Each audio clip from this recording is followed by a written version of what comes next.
Most of the world spends its life chasing comfort.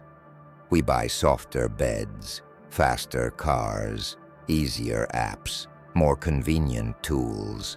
Everything in society is built to remove friction, to smooth out every difficulty, to insulate us from pain.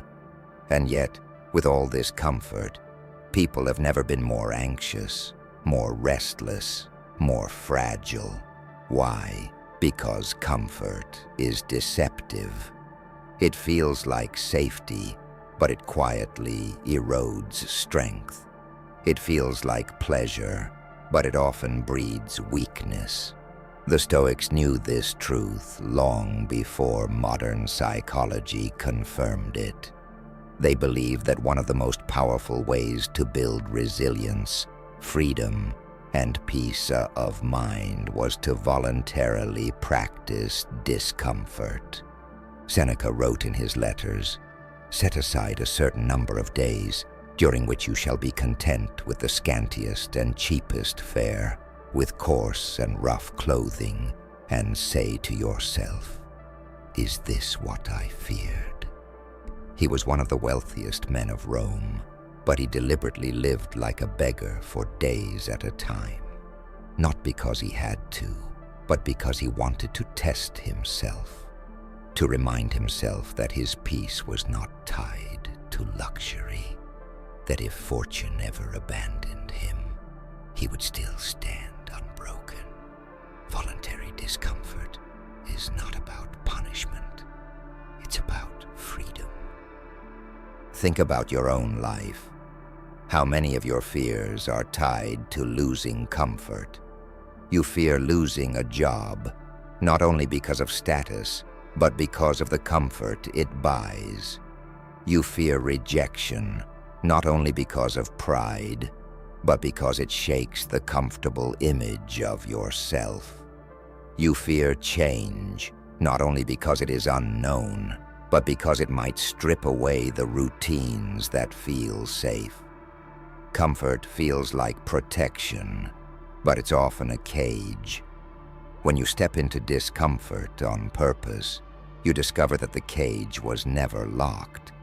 You could leave at any time, and the moment you do, fear begins to lose its grip. The Stoics practiced this through many forms. Some would fast, going without food to train their mind not to panic at hunger. Others would sleep on the ground, reminding themselves that they did not need luxury to rest. Some wore plain clothes, refusing to depend on wealth or appearance for dignity. Others chose physical training, exposing themselves to cold, heat, or exhaustion to sharpen endurance. The goal was not misery, it was mastery. They were teaching themselves that peace comes not from what surrounds you, but from what is within you. In our modern lives, voluntary discomfort can take many forms too. It can be as simple as turning off your phone for a day and facing the discomfort of silence. It can be choosing to take cold showers to train the body to endure what is unpleasant. It can be fasting occasionally to remember that hunger is not fatal, only a passing sensation. It can be walking instead of driving, practicing patience in a world addicted to speed. It can be waking up early when your body begs for more comfort and reminding yourself that you command it, not the other way around. Each small act of chosen discomfort is a seed of resilience. Marcus Aurelius reminded himself, ask yourself at every moment, is this necessary? Comfort often hides in the unnecessary. The extra cushion, the endless entertainment, the constant indulgence. When you strip life down to what is necessary, you see how little you truly need to live well. And once you see that, You cannot be enslaved by excess. If wealth disappears, you know how to live without it. If luxury fades, you know how to stand on your own. Voluntary discomfort gives you proof, not theory, that you can endure. Modern science supports what the Stoics already knew. Studies on resilience show that people who regularly expose themselves to controlled stress, cold water immersion, fasting, exercise, even mindfulness meditation, develop stronger nervous systems and greater mental toughness. They are less likely to be overwhelmed by unexpected hardships because they have rehearsed discomfort. Life will always deliver hardship. The only question is whether you will face it untrained or already practiced in the art of endurance. There is another hidden power in voluntary discomfort: gratitude. When you go without, even briefly, you learn to appreciate what you have. After days of plain food, you savor a simple meal. After a cold night, you treasure warmth. After silence, you value a friend's voice.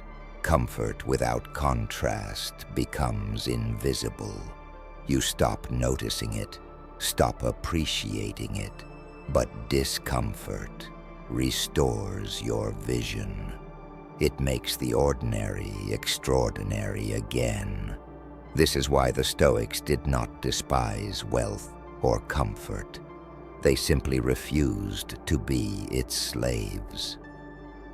By sometimes walking away from it, they returned with deeper gratitude when it was present. But perhaps the greatest power of practicing discomfort is that it prepares you for the unexpected. Life does not ask permission before it takes. Jobs vanish, health breaks, people leave, fortune turns. If you have only ever lived in comfort, these moments will crush you. But if you have already chosen discomfort in small ways, you meet them differently. You do not collapse in fear. You say, I have been here before. I know hunger. I know cold. I know loss. And I still stand. What once seemed unbearable now feels survivable. What once terrified you now feels familiar. That familiarity is freedom. Seneca reminded himself often, he who has learned how to suffer will not fear. Notice the order. He did not say eliminate suffering, but learn how to suffer. Discomfort is not an enemy, but a teacher. Each time you choose it, you practice dying to fear. Each time you endure it, you polish your courage. Each time you step into it, you discover strength you did not know you had. The body may resist, but the soul expands. Voluntary discomfort also teaches humility. When you eat coarse food, you remember that kings and beggars alike depend on the same basic nourishment. When you wear rough clothes, you remember that dignity is not in fabric but in character. When you walk in the cold, you remember that nature does not bend for your convenience. It shrinks the ego. It grounds the mind. It places you in the reality of life as it is, not as you wish it to be. And in that reality, peace becomes possible.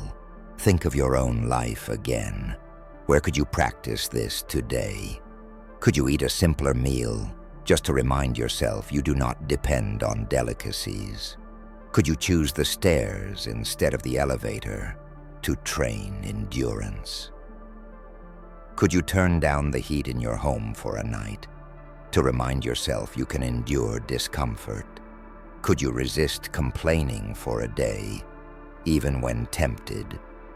These are not grand gestures. They are small rehearsals for the trials life will inevitably send. And the more you rehearse, the less those trials frighten you. The truth is, most suffering comes not from what happens, but from the shock that it happened. Voluntary discomfort removes the shock. If you have fasted before, hunger does not surprise you. If you have endured cold water, winter does not paralyze you. If you have faced rejection on purpose, the sting of disapproval no longer defines you. Life becomes less threatening because you have already met its weapons in practice. The Stoics were not masochists. They did not chase pain for its own sake. They chased freedom, and discomfort was one of the doors that led to it. Comfort is not evil. It is simply dangerous when it becomes a necessity. By practicing discomfort, you reclaim the power to enjoy comfort when it is there, and to survive when it is not. That balance is wisdom. That discipline is strength. And so, ask yourself, what discomfort can I choose today? Not to harm yourself, not to prove something to the world, but to sharpen your soul. To remind yourself that peace is not found in cushions and luxuries, but in courage and resilience. To remind yourself that you can lose what the world gives and still remain whole. To remind yourself that freedom begins when fear ends, and fear ends when you stop running from discomfort. When the world sees someone calm in hardship, steady in storms, unbroken in loss, it looks like mystery. But it is not mystery. It is training. Training in the hidden power of discomfort, a power available to anyone who dares to step out of comfort's cache and into life as it truly is. And if you've listened this far, let me leave you with this. Begin small. Skip a meal. Take a cold shower. Walk in silence. Fast from technology. Not to suffer, but to practice. To build the muscle of resilience. Because one day life will demand strength from you. And if you have trained, you will have it. That is the hidden power. That is the Stoic way. If this message resonates with you, then join me by subscribing. Each week we explore ancient Stoic wisdom, not as dusty philosophy, but as living tools for modern resilience, strength, and peace.